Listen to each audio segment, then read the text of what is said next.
Good morning students. Welcome to the new economic class. I am Farhana, your economics teacher.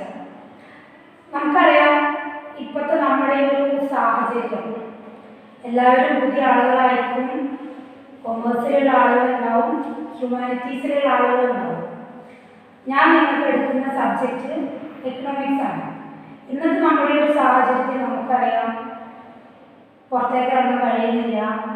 എപ്പോൾ വേണമെങ്കിലും നമ്മളെ പിടിപെട്ടേക്കാവുന്ന ഒരു വൈറസിൻ്റെ ഭീതിയിലാണ് നമ്മളെല്ലാവരും. ഈ ഒരു സാഹചര്യം ഏറ്റവും കൂടുതൽ പ്രതികൂലമായിട്ട് ബാധിച്ചിട്ടുള്ളതും നമ്മുടെ വിദ്യാഭ്യാസ മേഖലയിൽ തന്നെയാണ്. അതുകൊണ്ട് തന്നെ ആ പരിമിതികൾക്കുള്ളിലെല്ലാം മുന്നോട്ട് വേണം നമ്മൾ നമ്മുടെ ഡ്യൂട്ടീസൊക്കെ ചെയ്തു തീർക്കാൻ വേണ്ടിയിട്ട്. ഇന്നിപ്പോൾ നമുക്ക് +1 എക്കണോമിക്സ് നിങ്ങൾ 10ാം ക്ലാസ് വരെ പരിചയപ്പെട്ടിട്ടില്ലാത്ത ഒരു പുതിയൊരു സബ്ജക്റ്റാണ് എക്കണോമിക്സ് എന്ന് പറയുന്നത്. നിങ്ങൾ 10ാം ക്ലാസ്സിലും അതിന് താഴെയുള്ള ക്ലാസ്സുകളിലും നിങ്ങൾ പഠിച്ചിട്ടുണ്ടാവും social science. Economics is a part of social science. നമ്മൾ പഠിക്കാൻ പോകുന്ന ഈ എക്കണോമിക്സ് എന്ന് പറയുന്ന ഈ പുതിയൊരു സബ്ജക്റ്റ് അത് എന്തിൻ്റെ ഭാഗം തന്നെയാണ്? നമ്മുടെ സോഷ്യൽ സയൻസിൻ്റെ ഭാഗം തന്നെയാണ്. +1 മുതൽ അതിൻ്റെ പേര് എക്കണോമിക്സ് എന്നാണ് മാത്രം. സോഷ്യൽ സയൻസിൽ ഉൾക്കൊള്ളിക്കുന്ന അത്രയും കാര്യങ്ങളൊന്നും നമ്മൾ എക്കണോമിക്സിൽ ഉൾക്കൊള്ളിക്കുന്നില്ല. ആ നമ്മുടെ സമ്പദ് വ്യവസ്ഥയുടെ സാമ്പത്തികപരമായിട്ടും ഉള്ള കുറച്ചു കാര്യങ്ങൾ പഠനവിധേയമാക്കുകയാണ് നമ്മൾ എക്കണോമിക്സിൽ ചെയ്യുന്നത്. ആദ്യമായിട്ട് നമുക്ക് നമ്മുടെ ടെക്സ്റ്റ് ബുക്കിൽ ഒന്ന് പരിചയപ്പെടാം. നമ്മുടെ +1 ടെക്സ്റ്റ് ബുക്ക് 2 പാർട്ടായിട്ടാണ്. ഒരേ ടെക്സ്റ്റ് ബുക്ക് തന്നെ 2 ഭാഗങ്ങളായിട്ടാണ്. ഇന്ത്യൻ എക്കണോമിക് ഡെവലപ്മെന്റ് എന്ന് പറയുന്ന ഒരു ഭാഗവും സ്റ്റാറ്റിസ്റ്റിക്സ് ഫോർ എക്കണോമിക്സ് എന്ന് പറയുന്ന മറ്റൊരു ഭാഗം. ഇന്ത്യൻ സമ്പദ് വ്യവസ്ഥയുടെ അല്ലെങ്കിൽ ഇന്ത്യൻ സമ്പദ് വ്യവസ്ഥയുടെ വികസന പാത എന്ന് പറയുന്ന ഒരു ഭാഗവും സാമ്പത്തിക ശാസ്ത്രത്തിലെ സ്റ്റാറ്റിസ്റ്റിക്സ് എന്ന് പറയുന്ന ഒരു ഭാഗം. ഇങ്ങനെ 2 ഭാഗങ്ങളിലായിട്ടാണ് നമ്മുടെ എക്കണോമിക്സിന്റെ ടെക്സ്റ്റ് ബുക്ക് ഉള്ളത്. ഇന്ന് നമ്മൾ ഫസ്റ്റ് പാർട്ട് അഥവാ ഇന്ത്യൻ എക്കണോമിക് ഡെവലപ്മെന്റ് എന്ന് പറയുന്ന ആ പാർട്ടിലെ ഫസ്റ്റ് ചാപ്റ്ററാണ് നമ്മളിന്ന് നോക്കാൻ പോകുന്നത്. Economic development in the new of independence. നമ്മുടെ സ്വാതന്ത്ര്യലബ്ധി കാലത്തെ ഇന്ത്യൻ എക്കോണമിയുടെ ആ ഒരു സിറ്റുവേഷൻ, ആ ഒരു അവസ്ഥ എങ്ങനെയായിരുന്നു എന്നതിനെ കുറിച്ചാണ് നമ്മളിന്ന് നോക്കാൻ പോകുന്നത്. നമ്മൾക്ക് അറിയുന്ന കാര്യങ്ങൾ തന്നെയാണ്. ഇന്ത്യ ആദ്യം ബ്രിട്ടീഷുകാരുടെ കോളനിയായിരുന്നു. ആ കോളനി വാഴ്ച കാലത്ത് ഇന്ത്യൻ സമ്പദ് വ്യവസ്ഥ ഒട്ടേറെ പ്രതിസന്ധികളിലൂടെ കടന്നു പോയിട്ടുണ്ട്. Before the British rule Indian economy is developed. ഈ ബ്രിട്ടീഷുകാരുടെ ഭരണത്തിന് മുമ്പ് ഇന്ത്യൻ എക്കോണമി ഏറെക്കുറെ ഡെവലപ്പ് ചെയ്തായിരുന്നു. വികസിതവും സ്വയം പര്യാപ്തവുമായിട്ടുള്ള ഒരു എക്കോണമി ആയിരുന്നു നമ്മൾ ഇന്ത്യൻ സമ്പദ് വ്യവസ്ഥ. ബ്രിട്ടീഷ് ഭരണത്തിന് ശേഷം അല്ലെങ്കിൽ under the British rule Indian economy become underdeveloped and India faces the problem of poverty. ബ്രിട്ടീഷുകാരുടെ ഭരണം മൂലം അല്ലെങ്കിൽ ബ്രിട്ടീഷുകാരുടെ ഭരണത്തിന്റെ റിസൾട്ടായിട്ട് ഇന്ത്യയിൽ ദാരിദ്ര്യം കൂടുതലാവാൻ തുടങ്ങി. ഇന്ത്യൻ സമ്പദ് വ്യവസ്ഥ പരിതാപകരമായ അവസ്ഥയിലേക്ക് വരാനും തുടങ്ങി. ബ്രിട്ടീഷുകാർ ഇന്ത്യയിലേക്ക് വരുന്നതിനുള്ള പ്രധാനപ്പെട്ട 2 ലക്ഷ്യങ്ങളായിരുന്നു ബ്രിട്ടീഷുകാർക്കുണ്ടായിരുന്നത്. The economic policy of Britain had 2 main objectives. First one, to transform India to a source of raw material and to transform India into a market for finished goods. ബ്രിട്ടീഷുകാർക്ക് അവരുടെ ബിസിനസ്സിന് വേണ്ടിയിട്ട്, അവരുടെ കച്ചവടത്തിന് വേണ്ടിയിട്ടുള്ള ഒരു ഉറവിടമായിട്ട്, അതല്ലെങ്കിൽ അവരുടെ റോ മെറ്റീരിയൽസിന് വേണ്ടിയിട്ട് ഉള്ള ഒരു ഉറവിടമായിട്ടായിരുന്നു അവർ ഇന്ത്യയെ കണ്ടിട്ടുണ്ടായിരുന്നത്. അവർക്ക് വ്യാപാരം നടത്താൻ വേണ്ടിയിട്ട് ആവശ്യമായിട്ടുള്ള അസംസ്കൃത വസ്തുക്കളുടെ ഒരു ഉറവിടമായിട്ടായിരുന്നു അവർ ഇന്ത്യയെ കണക്കാക്കിയിട്ടുണ്ടായിരുന്നത്. അതുപോലെ തന്നെ ആ റോ മെറ്റീരിയൽസ് അവർ ബ്രിട്ടനിലേക്ക് എക്സ്പോർട്ട് ചെയ്തിട്ട് അത് അവിടെ നിന്നും അവിടെ ഫിനിഷ്ഡ് ഗുഡ്സ് ആക്കിയിട്ട് ഇന്ത്യയിലേക്ക് തിരിച്ചയക്കേണ്ടി വരും. ആ ഫിനിഷ്ഡ് ഗുഡ്സിന്റെ മാർക്കറ്റായിട്ടും അവർ ഇന്ത്യയിൽ തന്നെയായിരുന്നു ഉപയോഗിച്ചത്. ഇന്ത്യൻ ഫാമേഴ്സിന്റെ കയ്യിൽ നിന്ന് വളരെ ചീപ്പ് റേറ്റിൽ അവർ എന്ത് ചെയ്യും? റോ മെറ്റീരിയൽസ് ഇന്ത്യക്കാരുടെ പരുത്തി, ചണം, കോട്ടൺ, ഇതെല്ലാം അവർ വളരെ കുറഞ്ഞ വിലക്ക് ബ്രിട്ടനിലേക്ക് എക്സ്പോർട്ട് ചെയ്യും. ബ്രിട്ടനിലേക്ക് കയറ്റുമതി ചെയ്യും. എന്നിട്ട് അവരെന്ത് ചെയ്യും? അത് അവിടെ നിന്ന് ഫിനിഷ്ഡ് ഗുഡ്സ് ആക്കിയിട്ട് അവരെന്ത് ചെയ്യും? ഇന്ത്യയിലേക്ക് തന്നെ ഇമ്പോർട്ട് ഇറക്കുമതി ചെയ്യും. എന്നിട്ടോ അവരത് വളരെ കൂടിയ വിലക്ക് ഇന്ത്യക്കാരെ കൊണ്ട് നിർബന്ധിപ്പിച്ച് അവർ വാങ്ങുകയും ചെയ്യുകയാണ്. ഈ ഒരു അവസ്ഥയാണ്, ഈ ഒരു സാഹചര്യമാണ് ഇന്ത്യക്കാരെ ദാരിദ്ര്യത്തിലേക്ക് അല്ലെങ്കിൽ ഇന്ത്യൻ ഇക്കോണമിയുടെ തകർച്ചയിലേക്ക് നയിക്കാനുള്ള ഏറ്റവും പ്രധാനപ്പെട്ട കാര്യം. ഇനി നമുക്ക് ബ്രിട്ടീഷുകാരുടെ കാലത്തുള്ള ഇന്ത്യൻ ഇക്കോണമിയുടെ അവസ്ഥ എങ്ങനെയായിരുന്നു എന്ന് പരിശോധിച്ചു നോക്കാം. ഈ ഒരു ചാപ്റ്ററിൽ നമ്മൾ പ്രധാനമായിട്ടും നോക്കാൻ പോകുന്ന അല്ലെങ്കിൽ നമ്മൾ കവർ ചെയ്ത് പോകുന്ന ടോപ്പിക്കുകളാണ് ഇക്കണോമിക് പോളിസി ഓഫ് ബ്രിട്ടൻ, ബ്രിട്ടൻ്റെ സാമ്പത്തിക നയങ്ങൾ, അതുപോലെ തന്നെ low level economic development under the colonial rule. British ഭരണകാലത്തെ ഇന്ത്യക്കാരുടെ ലോ ലെവൽ എക്കണോമിക് ഡെവലപ്മെൻറ്റ്, വളരെ കുറഞ്ഞ രീതിയിലുള്ള എക്കണോമിക് ഡെവലപ്മെൻറ്റ്, സാമ്പത്തിക വളർച്ചാ നിരക്കിനെ കുറിച്ചും നമ്മൾ ഈ ഒരു ചാപ്റ്ററിൽ ഡിസ്കസ് ചെയ്യുന്നുണ്ട്. ദെൻ ഈ ബ്രിട്ടൻ്റെ എക്കണോമിക് പോളിസി എങ്ങനെയെല്ലാമാണ് ഇന്ത്യയിലെ മറ്റ് സെക്ടേഴ്സുകൾ, എക്കണോമിക് സെക്ടറിനെയും അതുപോലെ തന്നെ അനദർ സെക്ടേഴ്സ് ഓഫ് എക്കോണമി, മറ്റ് എക്കണോമിക് സെക്ടേഴ്സിനെ എങ്ങനെ അഫക്റ്റ് ചെയ്തു എന്നുള്ളതും ഈ ഒരു ചാപ്റ്ററിൽ നമ്മൾ ഡിസ്കസ് ചെയ്യുന്നുണ്ട്. Agricultural sector, industrial sector, foreign trade, demographic conditions and occupational structure and infrastructure. ഇത്രയും കാര്യങ്ങളാണ് ഈ ഒരു ചാപ്റ്ററിൽ നമ്മൾ കവർ ചെയ്തു പോകുന്നത്. അതിൽ first one, low level economic development under the colonial rule. British ഭരണകാലത്തെ ലോ ലെവൽ എക്കണോമിക് ഡെവലപ്മെൻറ്റ്, ബ്രിട്ടീഷുകാർ ഇന്ത്യയിലേക്ക് വരുന്നതിന് മുമ്പുള്ള ആ ഒരു അവസ്ഥ എങ്ങനെയായിരുന്നു? Before the independence Indian economy is a developed economy. ബ്രിട്ടീഷുകാർ ഇന്ത്യയിൽ വന്ന് ഭരണം നടത്തുന്നതിന് മുമ്പ് ഇന്ത്യ സ്വയം പര്യാപ്തമായ ഉയർന്ന വളർച്ചാ നിരക്കുള്ള ഒരു രാജ്യമായിരുന്നു. പിന്നീട് എങ്ങനെയാണ് India low level economic development ഉള്ള അല്ലെങ്കിൽ പോവർട്ടി ഉള്ള ഒരു രാജ്യമായിട്ട് എങ്ങനെ മാറി എന്നുള്ളതാണ് നമ്മൾ നോക്കാൻ പോകുന്നത്. What are the causes of low level economic development under the British rule? എന്തുകൊണ്ടാണ് ബ്രിട്ടീഷുകാരുടെ ഭരണകാലത്ത് ഇന്ത്യയിൽ low level of economic development ഉണ്ടാകാനുള്ള കാരണം? Because of the economic policies of Britain, the colonial government adopted the policies only to the benefit to the economic interest of the home country. ബ്രിട്ടീഷുകാരുടെ economic policy ഏത് തരത്തിലുള്ളതായിരുന്നു? ബ്രിട്ടീഷുകാരുടെ economic policy ഒരിക്കലും ഇന്ത്യക്കാർക്ക് അനുകൂലമായിട്ടുള്ളതായിരുന്നില്ല. The economic policy of Britain is favourable to them. അവർക്ക് ബ്രിട്ടീഷുകാർക്ക് അനുകൂലമായിട്ടുള്ള രീതിയിലുള്ള എക്കണോമിക് പോളിസി, സാമ്പത്തിക നയങ്ങളായിരുന്നു അവർ ഫോം ചെയ്തിട്ടുണ്ടായിരുന്നത്. A part of economic policy of Britain they have two fold objective. ബ്രിട്ടീഷുകാരുടെ എക്കണോമിക് പോളിസിക്ക് പ്രധാനമായിട്ട് രണ്ട് പ്രധാനപ്പെട്ട ലക്ഷ്യങ്ങളാണ് ഉണ്ടായിരുന്നത് പറഞ്ഞു. First one, India was to transform into a supplier of raw material and consumer to final goods from Britain. ഇന്ത്യയെ അവർ എന്താക്കി മാറ്റി? അവരുടെ വാണിജ്യ ആവശ്യങ്ങൾക്കും കൃഷിക്കും അവരുടെ ഇൻഡസ്ട്രിയൽ സെക്ടറിൻ്റെ ഡെവലപ്മെൻറ്റിനൊക്കെ വേണ്ടിയിട്ടുള്ള റോ മെറ്റീരിയൽസിൻ്റെ ഒരു സോഴ്സ്, ഒരു ഉറവിടമായിട്ട് അവരെന്ത് ചെയ്തു? ഇന്ത്യയെ കണക്കാക്കി. India transform to a supplier of raw material. അവർക്ക് ചീപ്പ് റേറ്റിൽ റോ മെറ്റീരിയൽസ് സപ്ലൈ ചെയ്യുന്ന ഒരു സോഴ്സായിട്ടായിരുന്നു അവർ ഇന്ത്യയെ മാറ്റിയിരുന്നത്. ദെൻ ഈ India is A consumer of final goods from Britain.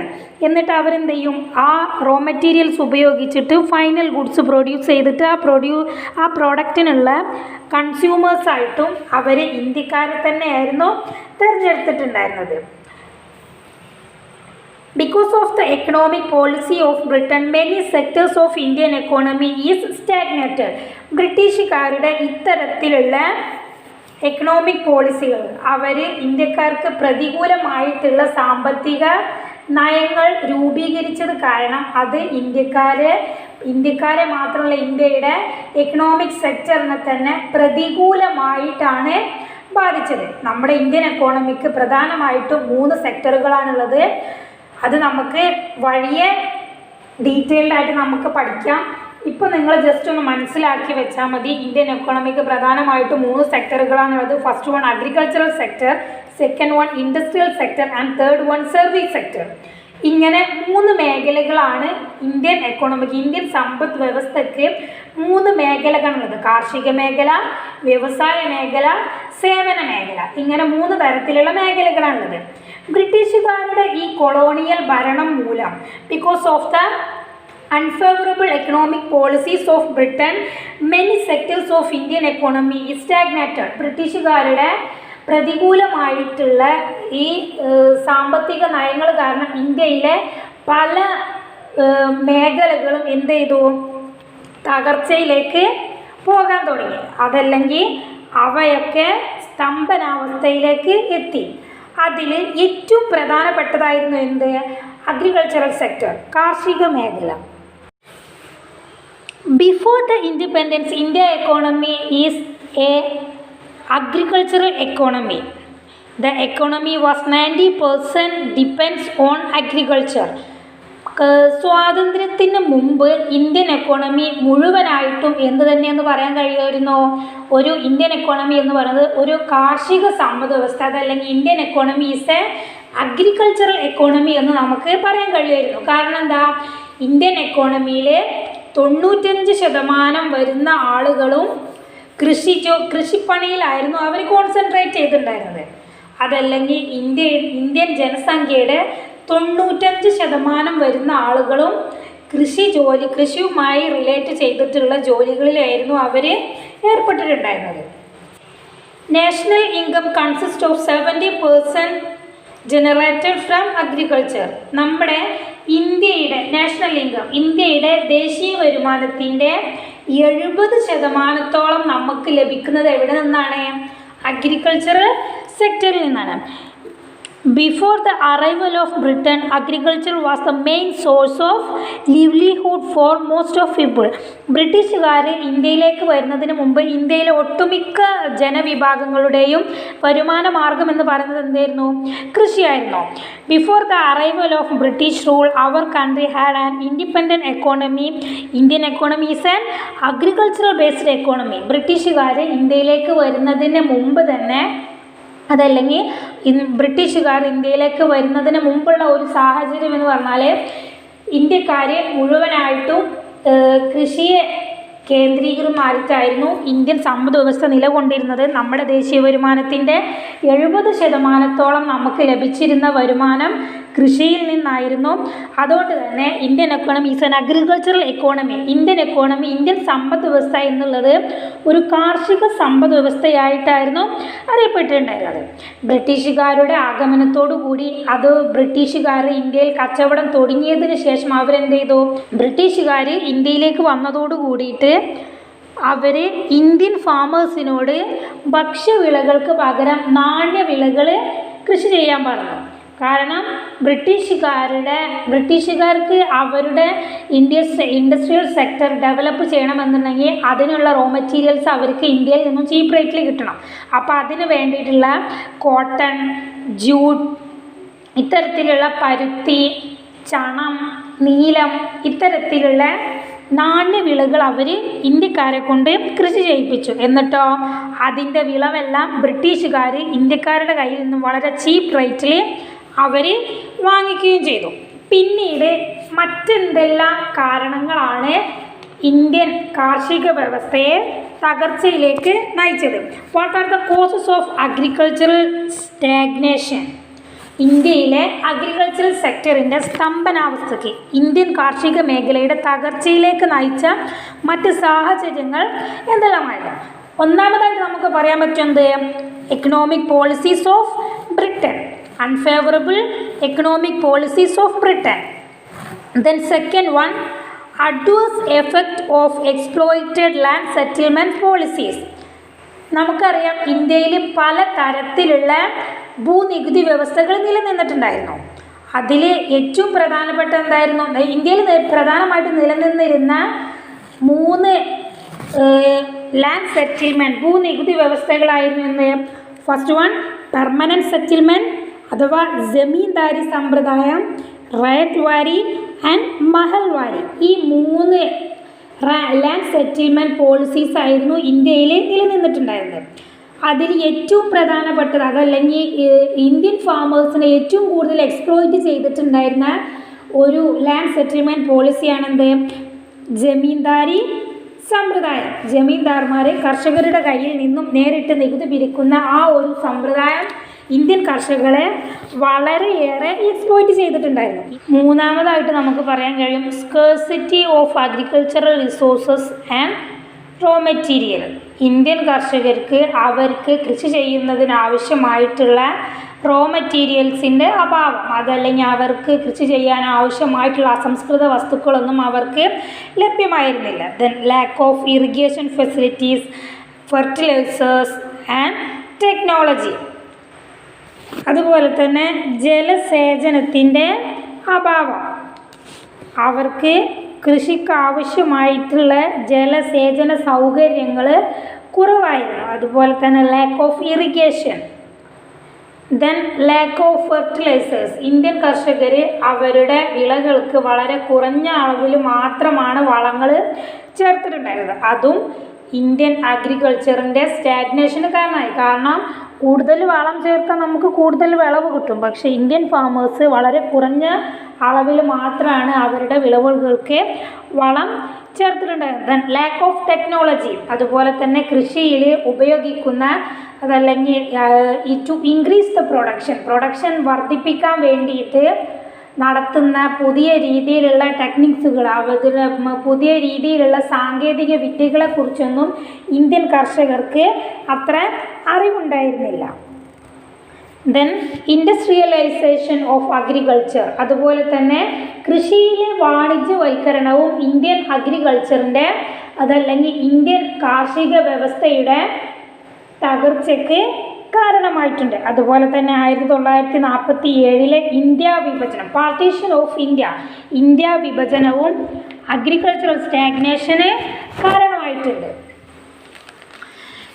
ഇന്നിപ്പോൾ നമ്മൾ ഈ പറഞ്ഞ ക്ലാസ്സുകളിൽ പ്രധാനമായിട്ടും നമ്മൾ ഡിസ്കസ് ചെയ്തത് Indian economy in the eve of independence, സ്വാതന്ത്ര്യലബ്ധി കാലത്തുള്ള ഇന്ത്യൻ എക്കോണമിയുടെ ആ ഒരു സിറ്റുവേഷൻ, ഇന്ത്യൻ എക്കോണമിയുടെ ആ ഒരു അവസ്ഥയെക്കുറിച്ചാണ് ഇന്നത്തെ ക്ലാസ്സിൽ നമ്മൾ പറഞ്ഞത്. Because of the economic policy of ബ്രിട്ടീഷുകാരുടെ സാമ്പത്തിക നയങ്ങൾ ഏറ്റവും കൂടുതൽ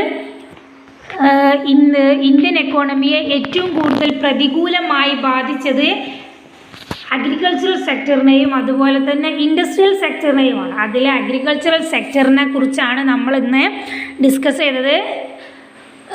ഇന്ത്യയിലെ കാർഷിക മേഖല സ്വാതന്ത്ര്യത്തിന് മുമ്പ് കൃഷിയെ മാത്രം ഡിപ്പെൻഡ് ചെയ്തുകൊണ്ടുള്ള ഒരു സമ്പദ് വ്യവസ്ഥയായിരുന്നു ഇന്ത്യൻ സമ്പദ് വ്യവസ്ഥ.